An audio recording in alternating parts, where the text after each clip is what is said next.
Assalamualaikum warahmatullahi wabarakatuh. Waalaikumsalam warahmatullahi wabarakatuh.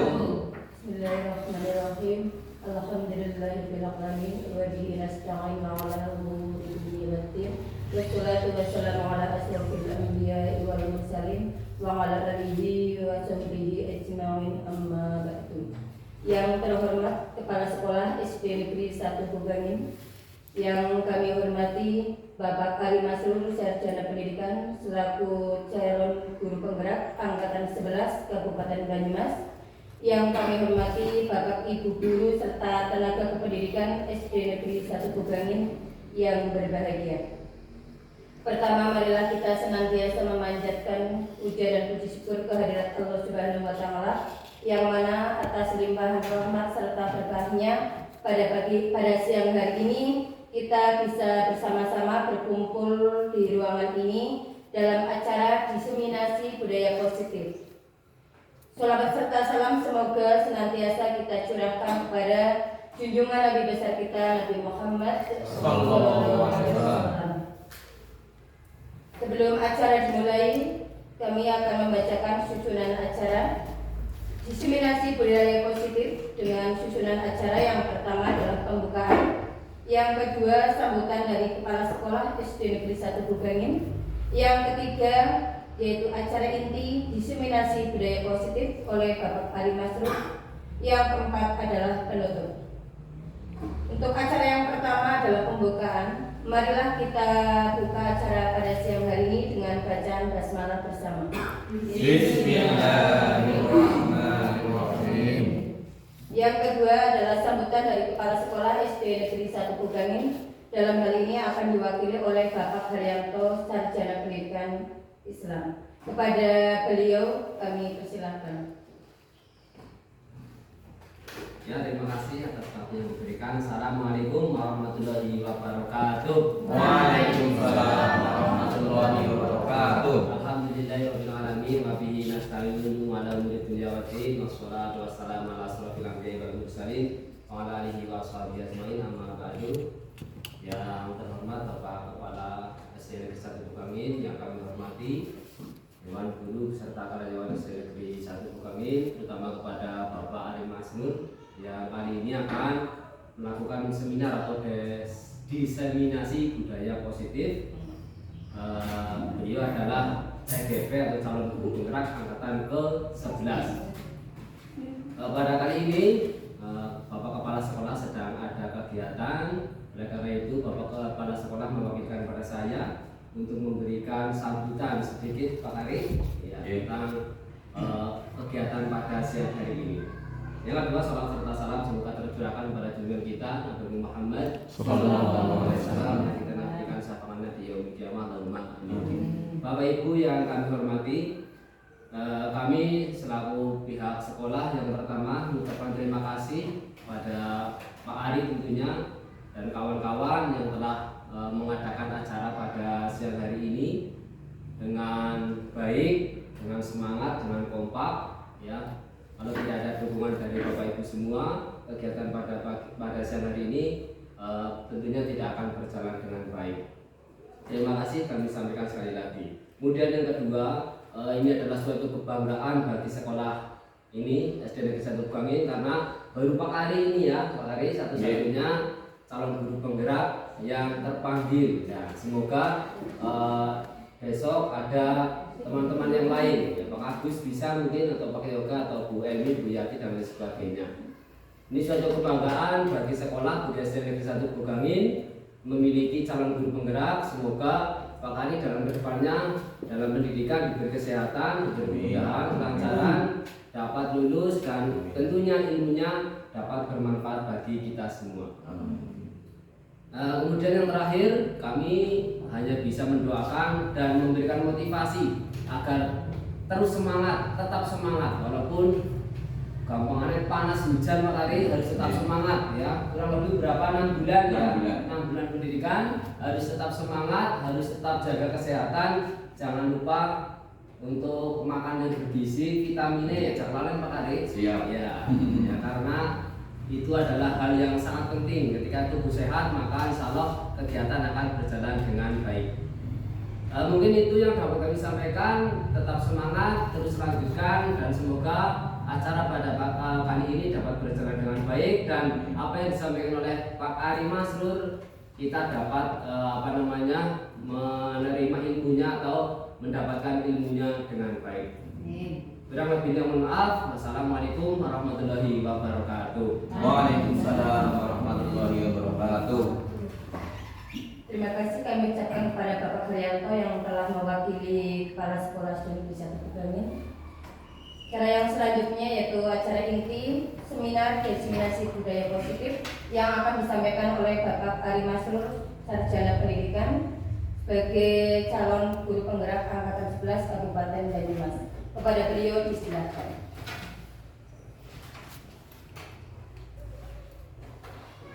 Assalamualaikum warahmatullahi wabarakatuh. Bismillahirrahmanirrahim. Alhamdulillahirabbil alamin. Wassalatu wassalamu ala asrofil anbiya wa mursalin wa ala alihi wa sahbihi ajmain amma ba'du.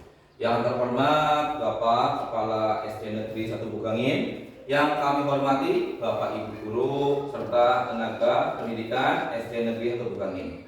Pertama-tama marilah kita panjatkan puji dan syukur kehadirat Allah Subhanahu wa taala yang telah melimpahkan rahmat, hidayah serta inayahnya sehingga pada siang hari ini kita dapat berkumpul dalam acara diseminasi budaya positif.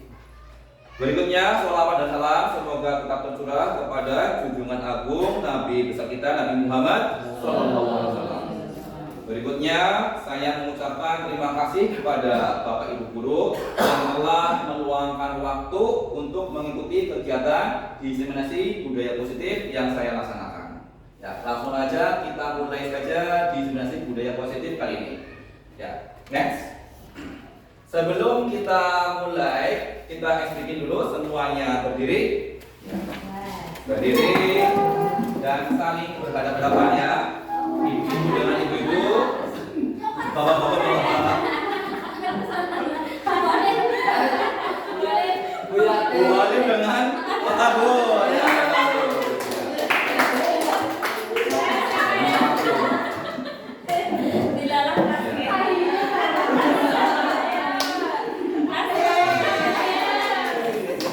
Sekarang posisinya sudah siap, tentunya lelah.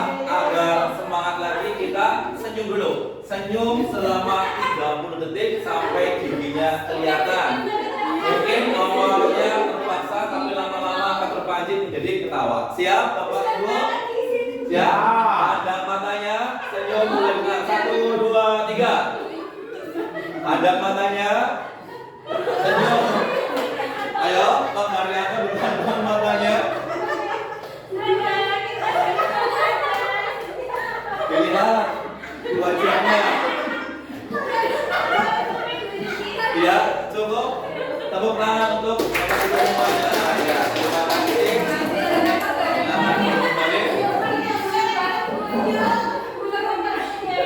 Pak Haryanto tidak berani memandu wajahnya juga. Mbak Olivia berani kami makan. Bagaimana? Sudah mulai semangat? Ya, Semangat. Lanjut berikutnya. Nah, biasanya di kelas itu ada kesepakatan kelas. Sekarang kita membuat kesepakatan forum diseminasi. Ini sudah ada kata pemantik atau kalimat pemantik yang saya buat, bahwa pertama adalah saling menghargai. Dalam kegiatan diseminasi ini adalah saling menghargai. Yang kedua, aktif mengeluarkan pendapat. Diharapkan semuanya aktif mengeluarkan pendapat. Terus ada tambahan dari Bapak Ibu, kesepakatan di sesi kali ini tepat waktu. Ya boleh, tepat waktu. Kita jadwalkan 1 jam, semoga tepat 1 jam selesai. Kalaupun perlu sedikit lah. Ada tambahan lagi selain tepat waktu? Mungkin Pak Agus ingin menambahkan kesepakatan di sesi kali ini?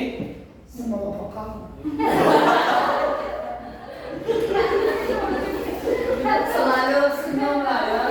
Selalu bahagia ya Bu, ya selalu bahagia ya. Iya. Mungkin Mbak Olive ada tambahan apa yang ingin dilaksanakan kesepakatan kali ini? Jauhkan dari pembulian. Anu tidak boleh laki. Tidak. Tidak boleh. Tapi dari Ini yang saya harapkan dari Mbak Oli menimbulkan lucu-lucuan orang lucu. Mungkin dari Pak Haryanto ada tambahan? Jangan bertengkar lah sebenarnya. Jangan bertengkar. Jangan bertengkar. Jaga kondisi lah, jaga Ya. ketertiban lah. Ya, dalam membuat kesepakatan itu hindari kata-kata negatif. Nah, ini ada kata negatif kita rubah menjadi kata positif. Jangan bertengkar, kita rubah menjadi berteman apa? mungkin menjaga kerukunan. Ya, menjaga kerukunan jadi positif. Menjaga kerukunan.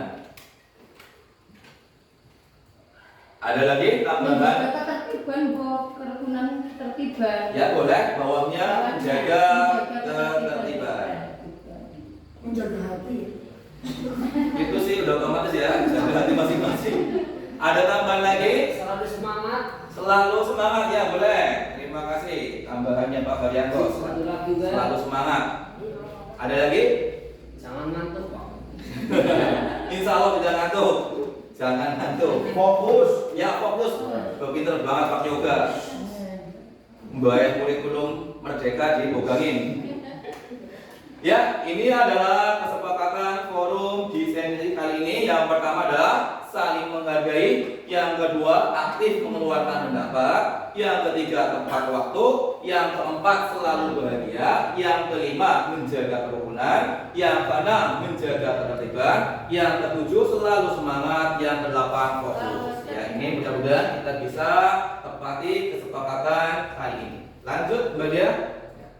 Konsep-konsep inti untuk menciptakan budaya positif yang akan kita bahas kali ini ada 6. Yang pertama adalah disiplin positif. Yang kedua adalah kebutuhan dasar manusia. Yang ketiga motivasi perilaku manusia. Yang keempat keyakinan kelas. Yang kelima posisi kontrol seorang guru. Dan yang keenam adalah segitiga restitusi. Lanjut. Hari ini kita akan membahas filosofi pendidikan KHD atau Ki Hajar Dewantara. Filosofi yang akan kita bahas adalah yang pertama adalah teori dasar jiwa yang dimiliki anak, yang kedua adalah guru ibarat petani, anak ibarat benih tanaman, yang ketiga kodrat alam dan kodrat zaman, yang keempat pendidikan yang berpihak pada murid. Lanjut. Berikutnya ya. Yang pertama adalah teori dasar jiwa yang dimiliki anak. Teori dasar jiwa yang dimiliki anak itu ada 3 teori yang berkembang. Yang pertama adalah teori tabula rasa, yang kedua teori negatif, yang ketiga teori konvergensi. Bapak Ibu sudah pernah mendengar belum teori tabula rasa? Pernah ya? Nah, itu kira-kira yang bagaimana teori tabula rasa? Coba lihat kembali, yang bagaimana? Intinya adalah anak dianggap sebagai seperti kertas kosong. Anak yang baru lahir dianggap sebagai kertas kosong yang belum ada apa-apa. Dan guru bertugas adalah mengisi kekosongan itu. Jadi karakter dari peserta didik tergantung gurunya. Kalau ditulis yang baik-baik menjadi anak yang baik. Apabila ditulis yang buruk-buruk maka akan menjadi buruk. Teori ini dikemukakan oleh John Locke. John Locke ini adalah seorang filsafat dari Inggris. Dia mengeluarkan bukunya yang berjudul Scientific Education tahun 1629, yaitu tentang teori tabula rasa. Nah, yang kedua, teori negatif. Nah, teori negatif ini bertentangan dengan teori tabula rasa. Kalau teori tabula rasa tadi anak baru lahir seperti kertas kosong. Kalau teori negatif, anak yang baru lahir sudah tertulis karakternya, sudah ada coretannya, dan itu tidak bisa dirubah. Itu akan sulit dirubah. Bahasa Jawanya itu apa? Gawan lahir. Nah, teori negatif. Nah, berikutnya teori konvergensi. Nah, teori konvergensi ini gabungan dari teori tersebut antara teori tabula rasa dan teori negatif. Maksudnya bagaimana? Anak yang baru lahir sudah ada catatannya, tapi catatannya itu masih sama-sama. Nah, kita sebagai guru bertugas menebalkan catatan yang baik dan menghapus atau memudahkan catatan yang buruk. Nah, menurut Bapak Ibu, dari ketiga teori ini mana yang tepat dalam pendidikan kita? Iya, betul. Yang paling tepat adalah teori konvergensi. Dan teori konvergensi ini juga teori yang dipakai oleh Ki Hajar Dewantara. Anak itu baru lahir sudah ada membawa karakter, tapi karakternya itu masih tipis-tipis, masih kita bentuk. Yang baik-baik kita tebalkan, terus yang buruk kita samakan. Syukur-syukur bila bisa hilang. Next, berikutnya. Nah, berikutnya ada guru ibarat petani, anak ibarat benih. Dan sekolah ibaratnya adalah ladangnya. Kira-kira maksudnya bagaimana Bapak Ibu? Tumbuh kembang anak tergantung dari perlakuan gurunya. Tumbuh kembang dari benih tergantung perlakuan dari petani. Dari awal petani apa biasanya? Nyebar. Bar nyebar, daud. Bar daud, tandur. Bar tandur, matur. Bar matur, nyemprot.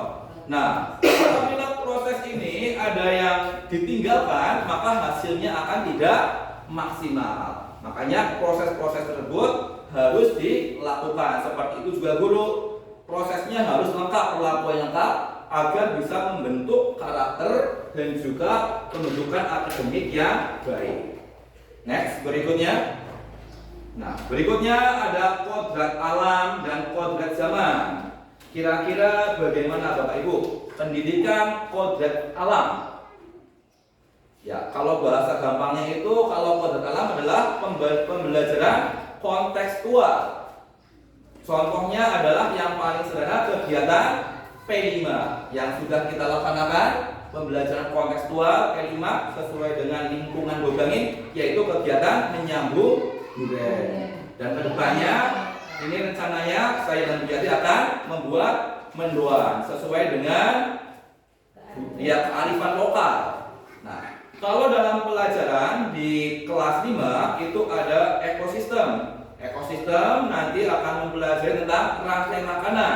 Nah, rantai makanan ini apabila kita mengajarkan sesuai kodrat alamnya, maka hewan-hewan yang kita buat sebagai rantai makanan, hewan yang ada di lingkungan peserta didik. Silakan anak-anak buat rantai makanan sesuai hewan-hewan yang ada di sekitar kalian. Jangan, silakan anak-anak buat rantai makanan sesuai di negara Afrika. Tentunya siapa mumat kesulitan. Hewan Afrika siapa? Buaya. Paling artinya singa akan mengalami kesulitan. Berikutnya, kodrat zaman. Kira-kira bagaimana Bapak Ibu mendidik anak sesuai dengan kodrat zamannya? Mendidik anak sesuai kodrat zamannya adalah kita mengikuti perkembangan zaman. Seperti sekarang sudah banyak sekali aplikasi pembelajaran seperti yang pernah disampaikan Pak Wahyu, ada Canva, ada Classpoint. Nah, diharapkan kita menyampaikan pembelajaran kepada anak sesuai dengan perkembangannya, yaitu menggunakan aplikasi ataupun juga bisa menggunakan metode-metode yang baru. Nah, penggunaan aplikasi itu juga saya amati sudah kita laksanakan di sini, terutama sudah dilaksanakan oleh Pak Wahyu dan Pak Yoga, sudah menggunakan perangkat Chromebook dalam pembelajaran. Nah, selain itu juga sudah dilaksanakan oleh Bu Yati, pembelajaran dengan metode tepuk-tepuk. Saya dengar sering tepuk-tepuk. Nah, sekarang coba Bu Yati berbagi bagaimana kerja tepuknya, pengen tahu saya. Siapa tahu bisa diaplikasikan oleh yang lain, dicontoh. Monggo kepada Bu Yati. Ya, gimana tepuk-tepuknya? Monggo Bapak. Coba. Nggih. Itu saya terapkan. Ini monggo lagi. Iya di sini kok Bapak Ibu. Iya. Kalau saya lagi mau denger ya, oh dia namanya Bu Jati. Siapa tahu bisa diaplikasikan di kelas lain. Bagaimana tepuk-tepuknya Bu Jati? Iya. Ye. Oke, terima kasih tadi Ye. saya sedikit membagi masalah tentang tepuk yang sudah sering saya lakukan. Yaitu ketika anak itu bisa menjawab baik itu pada saat apresiasi atau pada saat kita lagi pembelajaran ya, itu kok bisa menjawab betul. Setelah itu saya beri tepukan suara saya Pak Agus. Saya tanya apa betul. Saya arahkan kalau sudah betul tepuk hebat, tepuk jempol. Ya, tepuk jempol, jempol, jempol, jempol, jempol. Sekali lagi supaya kompak, kurang kompak. Yo, Pak Agus sudah betul. Ya. Pak Agus 4 kali 5 berapa misalnya? Pak Agus 4 kali 5 berapa? Oh, benar. Yes. Kita beri tepuk jempol pada Pak Agus. Tepuk jempol, jempol, jempol, jempol, jempol, jempol. Atau mungkin Kak Yoga, ibu kota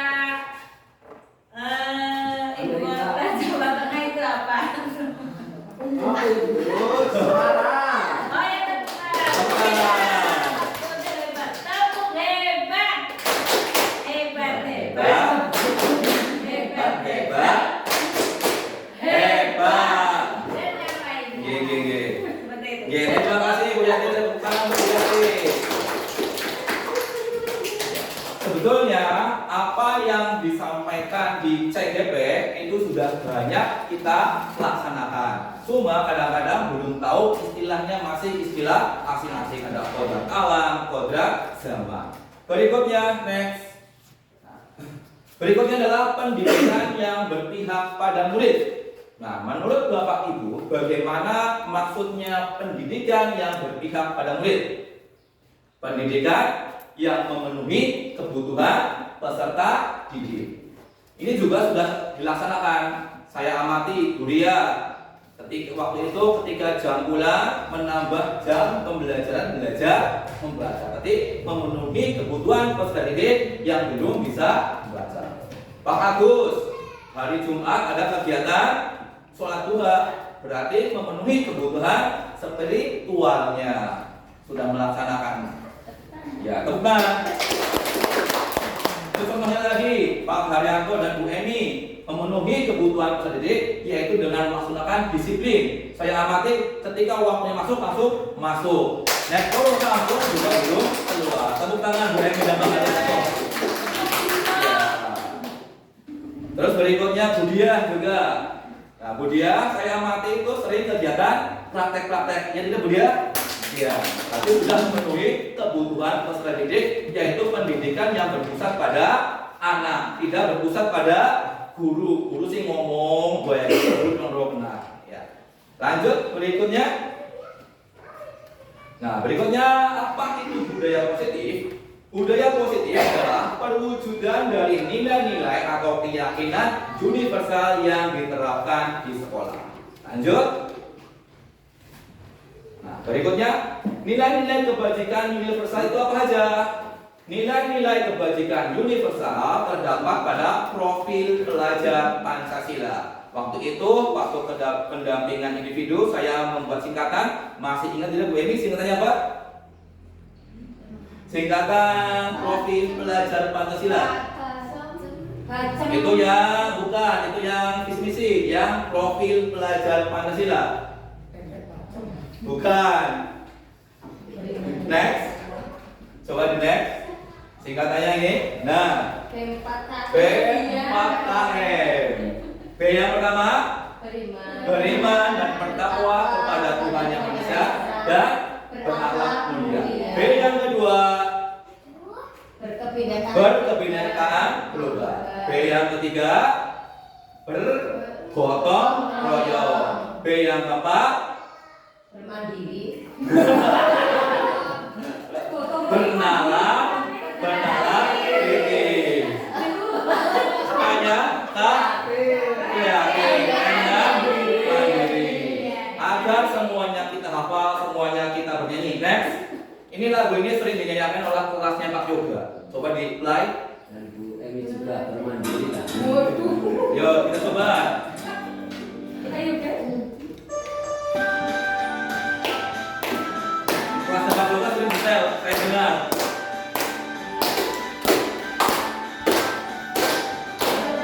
Pancasila beriman dan bertakwa pada Tuhan Yang Esa dan berakhlak mulia, kebinekaan global, gotong royong mandiri, kreatif dan bernalar kritis. Sila beriman dan bertakwa pada Tuhan Yang Esa dan berakhlak mulia. Kebinekaan global, gotong royong mandiri, kreatif dan bernalar kritis. Ya, next. Next. Ya, betul Pak Yoga, sering dulu ya. Betul. Iya, luar biasa Pak Yoga. Belum CGP, belum CGP sudah menerapkan nilai-nilai CGP. Lanjut, disiplin positif. Disiplin positif merupakan salah satu cara penerapan disiplin yang bertujuan untuk menumbuhkan kesadaran serta memberdayakan anak untuk melakukan sesuatu tanpa sogokan, tanpa ancaman maupun hukuman. Jadi kita menerapkan disiplin kepada anak tapi tanpa sogokan, tanpa hadiah, tanpa ancaman, juga tanpa hukuman. Nah, kenapa hal ini dilakukan? Hal ini dilakukan agar bisa menumbuhkan motivasi internal, motivasi yang ada dalam diri siswa, bukan motivasi eksternal. Kalau sogokan, ancaman, hukuman adalah motivasi eksternal. Kalau motivasi eksternal dikhawatirkan nanti ketika motivasinya sudah tidak ada, anak sudah tidak berperilaku positif lagi. Lain halnya dengan motivasi internal, walaupun sudah tidak ada yang lainnya, tetap akan bersikap positif. Lanjut, next. Nah, berikutnya adalah kebutuhan dasar manusia. Kebutuhan dasar manusia itu ada 5. Yang pertama adalah bertahan hidup, yang kedua adalah merasa diterima, yang ketiga penguasaan, yang keempat kebebasan, dan yang 5 kesenangan. Yang pertama bertahan hidup. Kebutuhan bertahan hidup itu ada 4. Yang pertama kebutuhan primer. Apa itu kebutuhan primer Bapak Ibu? Iya, contohnya sandang, papan, pangan. Nah, kebutuhan pokok ini harus dipenuhi manusia. Nah, kebutuhan ini harus dipenuhi manusia. Apabila tidak dipenuhi, dapat menimbulkan perilaku-perilaku yang negatif. Berikutnya, kebutuhan yang kedua adalah merasa diterima. Kebutuhan merasa diterima. Ini ada pengalaman dari saya pribadi. Dulu waktu mengajar di sekolah lain, ada seorang anak yang ingin diterima oleh kelompoknya, kelompok anak yang lebih dewasa. Nah, kelompoknya ini menyuruh untuk mencuri, dan yang lebih parahnya lagi mencuri uang ibunya. Karena cuma ingin diterima oleh kelompoknya, hal itu dilakukan oleh anak tersebut. Mencuri uang ibunya, diberikan kepada temannya agar bisa diterima. Berarti sepenting itukah rasa ingin diterima oleh anak sampai mengorbankan ibunya. Nah, sebagai pendidik, kita juga harus memberikan pengertian kepada peserta didik bahwa kita tidak boleh membeda-bedakan, harus bisa menerima semua teman tanpa syarat. Berikutnya penguasaan. Nah, penguasaan ini artinya keberadaan siswa itu memberikan dampak. Contohnya adalah ketika pagi hari kita absen siswa. Anak-anak, hari ini siapa yang tidak berangkat? Nah, itu adalah bentuk kita peduli kepada peserta didik, bahwa peserta didik itu pengaruh kepada kita. Kalau tidak ada itu kelangan. Jangan sampai kalau pagi masuk kelas langsung mula, tapi kita absen terlebih dahulu. Saya yakin semuanya sebelum mengajar pasti sudah melakukan absen terlebih dahulu. Yang keempat adalah kebebasan atau freedom. Bahasa gampang adalah demokratis, bebas mengeluarkan pendapat. Yang kelima adalah kesenangan. Nah, Bapak Ibu pernah tidak ketika mengajar ada anak yang tidak peduli, atuh bolanan cewek. Pernah tidak? Sering. Sering. Nah, ini masalahnya karena anak itu merasa tidak senang dengan materi yang kita ajarkan, bosen dengar. Jadi ada masalah dari kebutuhan dasarnya itu kesenangan. Nah, solusinya bagaimana? Seperti yang tadi disampaikan di awal, mendidik sesuai kodrat alam, kodrat zaman, dan pendidikan yang berpihak kepada murid. Lanjut, next. Motivasi perilaku manusia. Motivasi perilaku manusia ada 3. Yang pertama adalah menghindari ketidaknyamanan atau hukuman. Yang kedua, mendapat penghargaan. Yang ketiga, menghargai dan menjadi yang mereka inginkan. Dari 3 motivasi ini juga ada 2 jenis motivasi, yaitu internal dan eksternal. Kira-kira kalau yang ini internal, eksternal, menghindari hukuman, eksternal, betul. Mendapat imbalan, eksternal. Menghargai diri, internal. Nah, yang kita harapkan yang mana? Eksternal atau internal? Yang kita harapkan adalah yang internal. Harapannya kenapa yang internal? Kalau yang internal harapannya jangka panjang. Kalau yang eksternal menghindari hukumannya sudah tidak ada, berarti sudah tidak berperilaku baik lagi. Sudah tidak diberi penghargaan lagi, sudah tidak berperilaku baik lagi. Yang diharapkan adalah tetap melakukan perilaku yang baik. Bagaimana caranya? Next. Salah satunya adalah melakukan keyakinan kelas. Bapak Ibu sudah melaksanakan keyakinan kelas? Sudah belum? Sudah. Ya, alhamdulillah, saya yakin sudah semua ya. Lanjut, next. Nah, pertanyaannya, mengapa keyakinan kelas bukan peraturan kelas? Kalau dulu yang dikenal dengan peraturan kelas yang terdapat biasanya di administrasi sekolah. Peraturan pertama, berangkat tepat waktu pukul 7. Nah, sekarang dirubah menjadi keyakinan kelas. Kira-kira kenapa? Next. Jawabannya ini. Karena keyakinan kelas dibuat berdasarkan kesepakatan antara guru dan siswa, bersifat universal. Aturan ini berlaku untuk siswa dan juga guru. Nah, kalau peraturan biasanya dibuat oleh guru saja, bersifat satu arah, tidak ada kesepakatan. Lanjut, next berikutnya. Prosedur pembuatan keyakinan kelas. Yang pertama adalah mempersilakan warga sekolah atau siswa untuk mencurahkan ide tentang peraturan yang akan disepakati. Bapak Ibu guru bisa menyiapkan selembar kertasnya dibagikan ke anak. Silakan anak menuliskan kelas impiannya bagaimana. Berikutnya, mencatat semua masukan, ganti kalimat negatif menjadi positif seperti yang saya lakukan tadi di awal, merubah kalimat negatif menjadi positif. Yang berikutnya, tinjau kembali curahan pendapat yang terkumpul dan tersusun menjadi keyakinan kelas. Tinjau ulang keyakinan kelas yang sudah tersusun terjadi 3 sampai 7 keyakinan. Berikutnya, meninjau dan menyetujui dengan menandatangani keyakinan kelas ditempel di dinding kelas seperti Pak Yoga. Gimana ya Pak Yoga ya? Keyakinan kelasnya itu kesepakatan kelas sama dengan keyakinan kelas. Ya. Lanjut, next. Ini contoh keyakinan kelas yang saya buat. Bersifat universal, ada guru dan siswa. Yang pertama, guru dan siswa datang tepat waktu ke sekolah.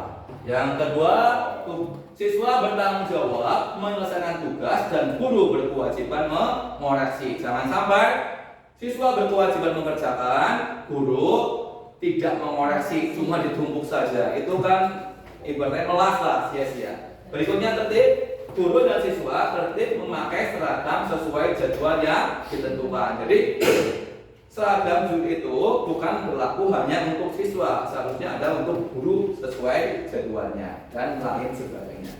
Lanjut, next. Berikutnya, 5 posisi kontrol guru.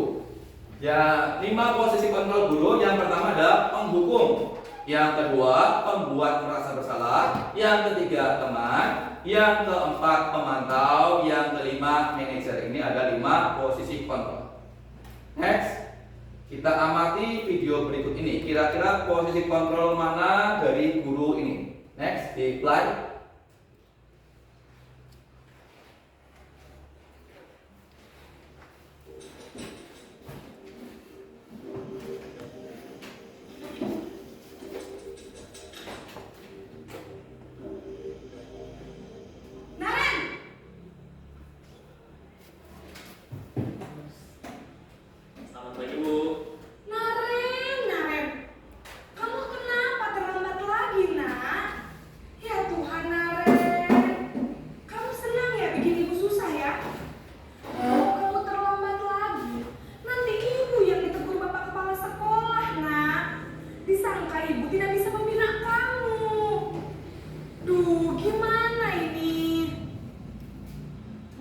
Maaf Bu. Duh Gusti Naren. Kamu suka ya kalau ibu ditegur bapak kepala sekolah? Terus, sekarang ibu harus tulis apa ini di buku absen? Ini kamu sudah sering terlambat loh. Ibu harus apa coba? Maaf Bu. Maaf sekali. Ya sudah, lain kali jangan bikin ibu susah lagi ya nak ya. Ibu tidak akan kuat lagi kalau kamu begini terus. Bisa jantungan kalau ibu ditegur bapak kepala sekolah. Sana cepat ke kelas. Maaf ya Bu. Maaf sekali. Ganti dulu. Aus. Nah, kira-kira menurut Bapak Ibu, apa yang dilakukan pada guru tadi itu posisinya di mana? Penghukum, pemberi merasa bersalah, manajer, atau yang lainnya? Kira-kira yang mana? Yang mana kira-kira? Budia? Pemberi rasa bersalah. Pak Agus? Ada 5. Pemberi, coba kembali lagi. Ya, kembali lagi. Nah, ada penghukum, pembuat merasa bersalah, teman, pemantau, atau manajer. Iya, tuh, pembuat merasa bersalah. Ya, lanjut, Mbak Dia. Di-play lagi videonya. Dilompati.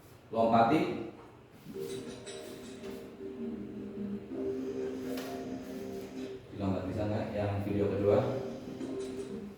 Oh, bukan, kembali. Jadi itu mungkin dikecilkan dulu.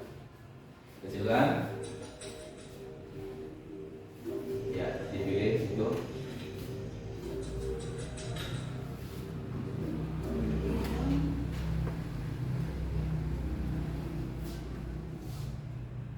Yang atas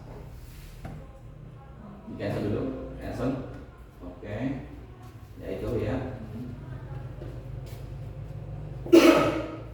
Nah, jadi mulai ambil situ ya. Ya, coba sini ya. Oke.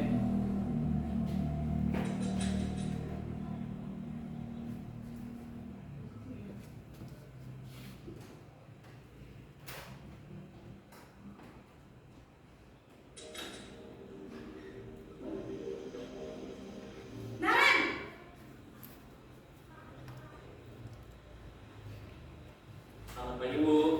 Naren.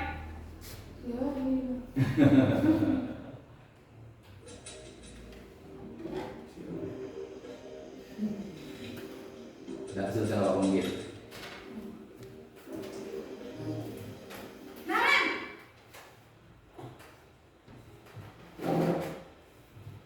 Selamat pagi Bu.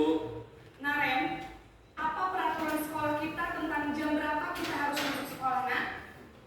Kita harus di sekolah jam 7 Bu.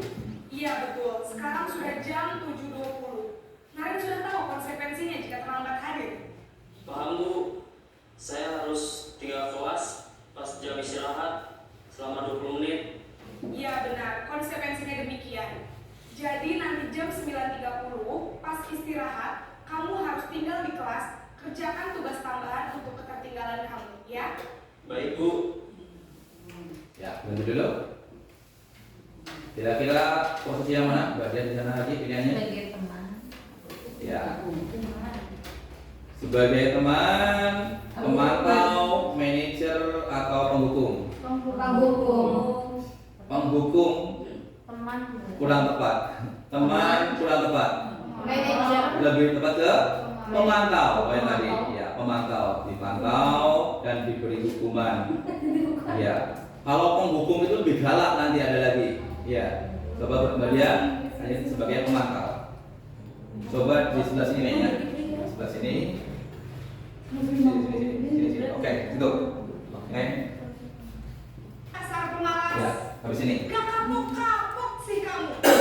Sudah berapa kali terlambat? Sana, kamu keliling lapangan basket 2 kali. Kenapa saya harus keliling lapangan basket, Bu? Kenapa? Kamu melawan ibu. Berani-beraninya jawab. Sudah terlambat, masih berani jawab pula. Sekarang, keliling lapangan basket 5 kali sekalian. Biar kapok. Cepat. Pergi sana ke lapangan basket. Ya, stop. Ya. Posisi di mana? Penghukum. Iya, penghukum bagus betul. Coba next lagi.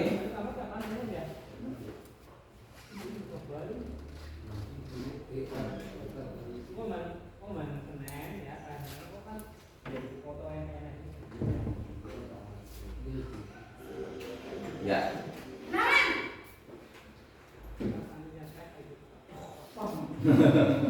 Selamat pagi, Bu. selamat pagi Naren. Maaf, Bu. Saya terlambat. Iya, sekolah masuknya jam 7. Ini Sekarang tadi. sudah jam 7.20. Jadi sekarang bagaimana ini Naren? Maaf, Bu. Saya lupa setel alarm saya semalam. Baiklah, menurut kamu, keyakinan sekolah yang mana yang perlu kamu tingkatkan? Menghargai diri sendiri dan orang lain mungkin ya, Bu. Setuju. Jadi, apakah Naren meyakini prinsip saling menghormati tersebut? Iya, Bu. Saya meyakininya. Apakah Naren bersedia memperbaiki masalah keterlambatan ini? Bersedia, Bu. Bagaimana kamu akan perbaiki masalah keterlambatan ini? Saya akan coba untuk tidak lupa menyetel alarm saya, Bu. Baik, kalau Naren lupa menyetel alarm di rumah, ada orang yang kira-kira bisa bantu mengingatkan tidak? Ada, Bu. Kakak saya, Kak Emma. Ada lagi selain Kak Emma? Selain Kak Emma, ada ibu saya. Baik, jadi yang mengingatkan Naren adalah Kak Emma dan ibu kamu ya? Kira-kira akan mulai setel alarm kapan nih Naren? Setelah pulang sekolah, akan segera saya lakukan. Baik, jadi Naren akan setel alarm untuk bangun besok pagi dan akan diingatkan oleh kakak dan ibunda Naren ya. Ada lagi yang mungkin perlu dilakukan Naren agar tidak terlambat bangun lagi. Tidak ada, Bu. Baik Naren, terima kasih untuk kerjasama kamu. Sekarang kamu perlu kembali ke kelas untuk belajar. Baik, Bu. Terima kasih. Ya, di pause. Cukup. Ya. Dari yang video tadi, kira-kira posisi kontrolnya di mana? Memanggo. Manager, ya, manager. Ya. Kembali ke atas lagi. Yang tadi 5 posisi kontrol dulu. Ya, atas. Oke. Tadi ada penghukum, pembuat merasa bersalah, teman, pemantau, dan manajer. Nah, kira-kira menurut Bapak Ibu yang terbaik itu posisi kontrolnya mana? Manajer, ya betul. Ini posisi yang terbaik posisi manajer agar dapat mengatasi masalah tanpa menimbulkan masalah yang baru. Nah, next berikutnya yang bawahnya itu ya, oke. Penghukum.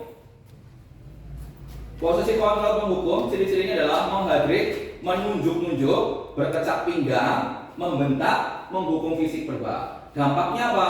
Anak menjadi pendendam, tidak menyukai guru atau mafal tertentu. Kalau pembuat merasa bersalah, suara lembut, namun menyalahkan siswa, menyatakan kesalahan pada siswa guru dan menderita. Dampaknya apa? Membuat siswa merasa bersalah, rendah diri dan menarik diri. Nah, posisi sebagai teman, ciri-cirinya guru bersikap ramah, cenderung bersenda gurau untuk membangkitkan suasana. Dampaknya apa? Murid tergantung pada satu orang, membuat siswa tidak mandiri. Next, Berikutnya, guru sebagai pemantau, ciri-cirinya apa? Nada bicara dan ekspresi datar, identitas berhasil, pemantau tetap memantau saat siswa diberi sanksi. Dampaknya apa? Menghitung hadiah, hukuman yang diberi tanpa melihat nilai kebajikan, tidak sepenuhnya mandiri. Berikutnya, guru sebagai manajer, suara netral, tercipta identitas positif, atau berhasil menunjukkan pertanyaan bermakna membantu siswa memecahkan masalah. Dampaknya, murid menjadi mandiri, percaya diri, memecahkan masalah sendiri. Sekarang kita akan kegiatan demonstrasi dengan Pak Wahyu. Pak Wahyu, tolong maju.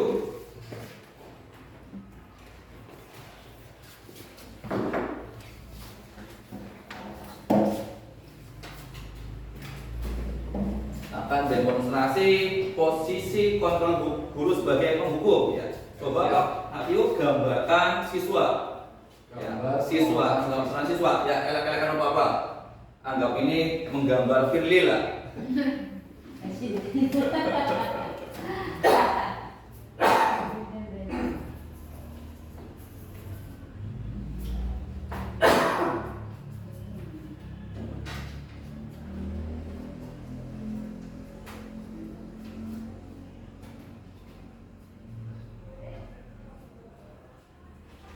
Udah? Ya sudah, oh gambarnya luar biasa. Tepuk tangan. Tepuk tangan Pak Wahyu.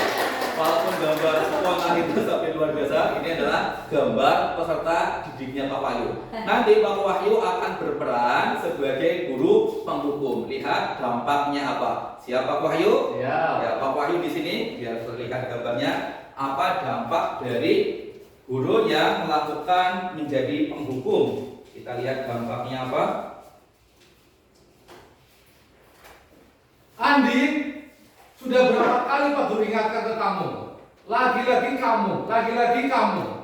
Sudah berapa kali kamu melanggar keyakinan kelas? Sudah berapa kali kamu melanggar peraturan sekolah? Kamu tahu tidak?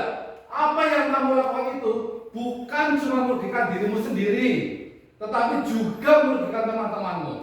Nah, Pak Guru harap mulai hari ini kamu jangan pernah lagi melanggar keyakinan kelas yang sudah disepakati bersama. Nah, coba Pak Guru berikan waktu ke kamu. Sekarang renungkan, sekarang pikirkan. Apabila kamu terus-terusan seperti itu, bagaimana, apa yang akan terjadi di masa depanmu nanti? Karena apa? Masa depan itu bukan dimulai dari besok. Disiplin itu bukan dimulai dari besok atau lusa, tetapi dimulai sejak dini. Bagaimana? Paham kamu Andi? Ya, mohon maaf, SPM-nya gagal. Rencananya buruk. Tapi ini Sudah gagal ya. sudah. Ya, harapannya ini terbakar menggambarkan dari apa ya?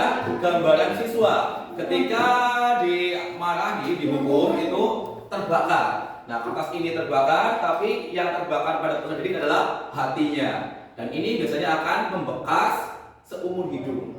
Ya, saya pribadi dulu sekolah di Bandung di SD dan di sekolah itu cukup tegas. Apabila tidak mengerjakan PR itu dipukul. Yang namanya anak SD ya kadang-kadang lalai tidak mengerjakan PR. Dan saya pernah dipukul sampai biru. Sampai sekarang saya ingat.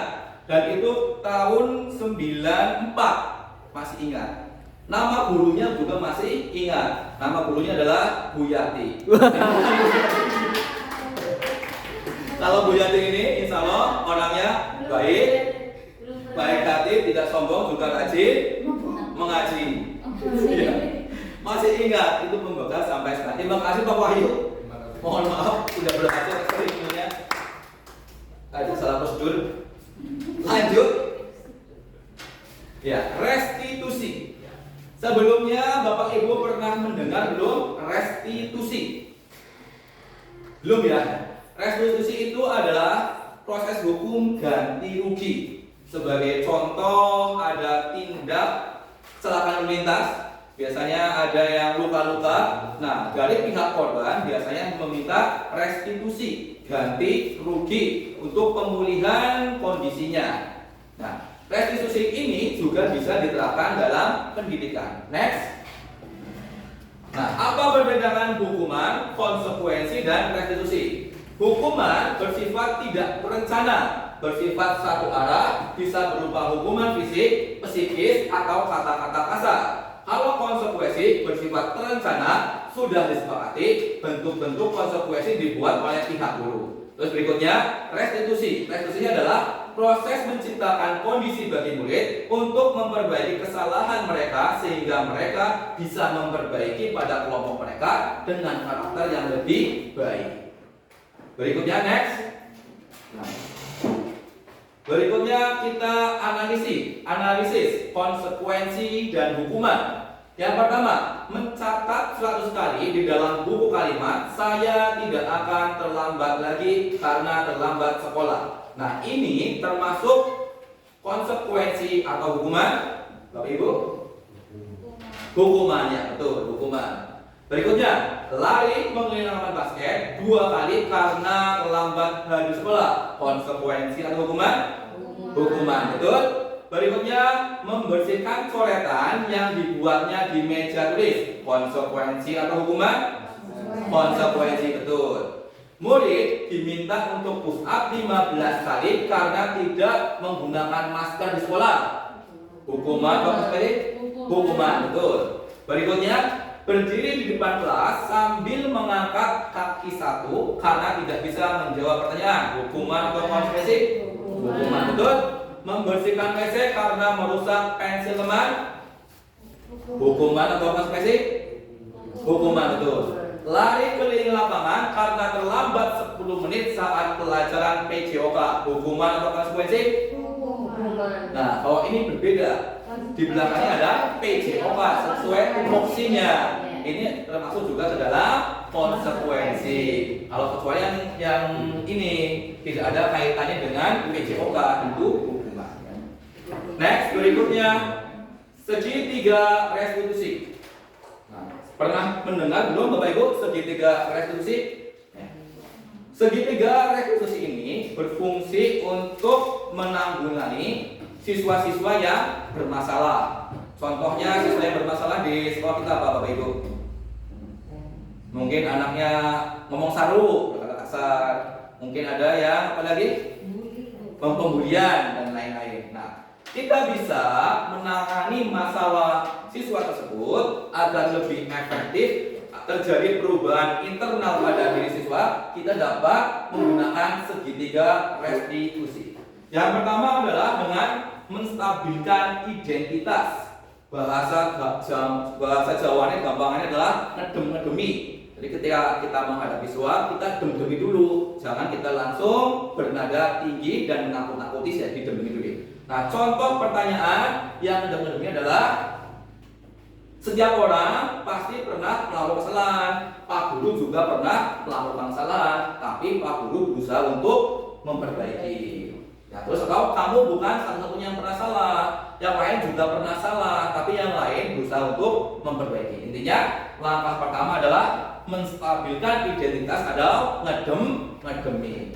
Nah, setelah adem, lanjut ke proses yang kedua adalah validasi tindakan atau bahasa Jawanya nakoni. Apa yang ditakoni? Yang ditakoni adalah mengapa kamu berbuat kesalahan itu. Kamu tentu punya alasan mengapa kamu melakukan itu.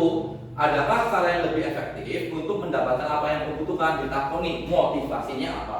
Nah, setelah itu yang ketiga adalah dengan menanyakan keyakinan. Bahasa Jawanya guguni. Keyakinannya apa? Keyakinan kelas kalian apa? Keyakinan kelas yang dilanggar apa? Sudah tahu keyakinan kelas yang dilanggar apa? Ditanyakan kepada peserta didiknya, solusi apa yang akan kamu berikan terhadap masalah yang ditimbulkan. Kira-kira sudah ada gambaran belum Bapak Ibu tentang segitiga restitusi? Sudah. Ya. Berikutnya ada contohnya segitiga restitusi yang saya praktikkan pada peserta didik saya. Berikutnya kasus Pak Ari guru kelas 5B mendapatkan itu dulu ya. Di pause ya. Pak Ari guru kelas 5B mendapatkan laporan dari penjaga sekolah bahwa pintu kelas 5B tidak bisa ditutup, rusak karena ada anak yang main-main pintu kelas. Anak kelas 5B juga mendapat laporan bahwa yang merusak pintu adalah anak kelas 5B sendiri yang bernama Arjuna, murid favoritnya Pak Yoga, Arjuna.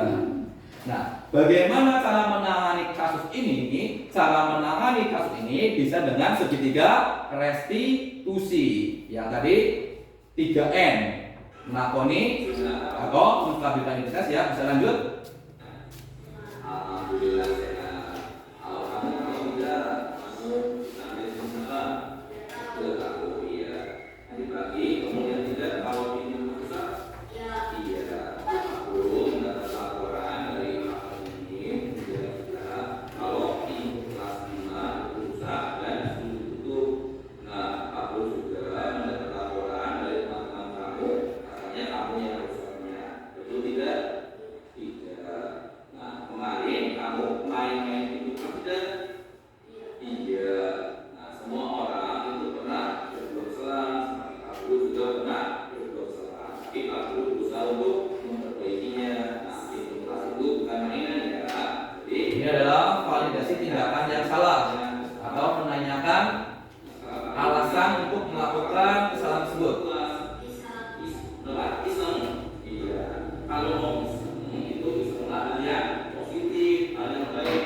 Contohnya bisa masuk kelas, bisa masukkan tulis, bisa membersihkan kamar mandi, itu kan banyak manfaatnya. Iya. Iya. Nah, menurut kamu apa akibatnya jika pintu kelas itu bermain? Rusak kayak namanya.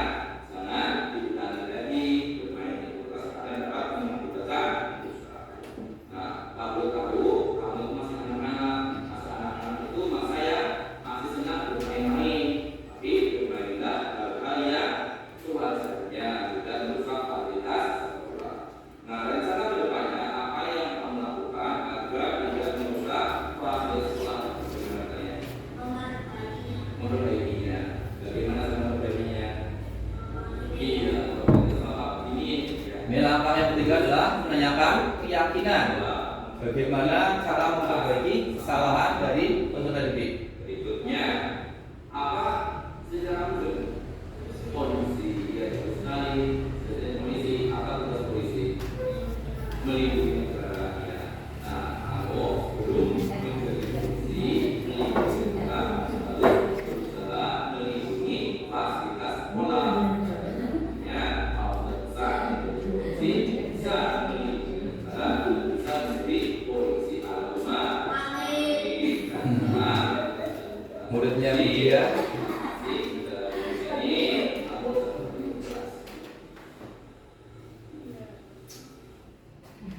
ya, itu adalah contoh dari penerapan segitiga restitusi.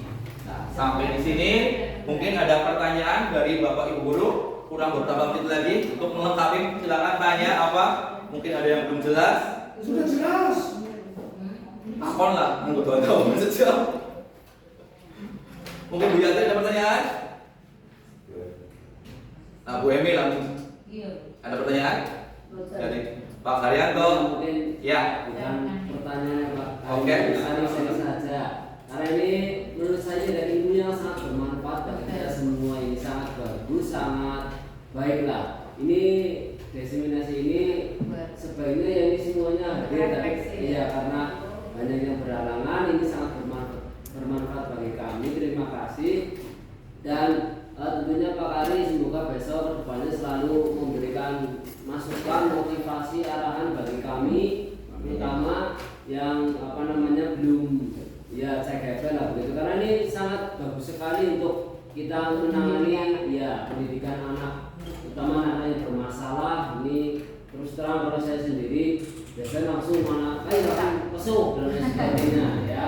Dengan adanya tadi pembelajaran pada kali ini ya membuka mata kita semua lah, agar ya tidak langsung untuk marah, tapi ditakuni disiplin, paling kita menanyakan dengan lembut alasan, dan yang terakhir tadi menjaga kelas. Memang insya Allah ini ya bisa kita terapkan semuanya dan insya Allah juga ada hasilnya. Sekali lagi terima kasih Pak Ari, ini adalah ilmu yang sangat bermanfaat bagi kami, dan apabila ada ilmu-ilmu yang lain ya tolong untuk kami ya di share lah atau di diseminasikan lagi kepada kami. Sekali lagi terima kasih Pak Ari. Ya, terima kasih kepada Pak Haryanto untuk masukannya atau tambahannya dari kegiatan kali ini. Ya, berikutnya dari yang lainnya mungkin ada tambahan atau pertanyaan? Sudah selesai belum Pak Wahyu? Sudah? Oke ya. Kalau sudah, saya akhiri kegiatan pada kali ini. Mohon maaf apabila ada kesalahan. Wabillahi taufiq wal hidayah. Wassalamualaikum warahmatullahi wabarakatuh. Waalaikumsalam.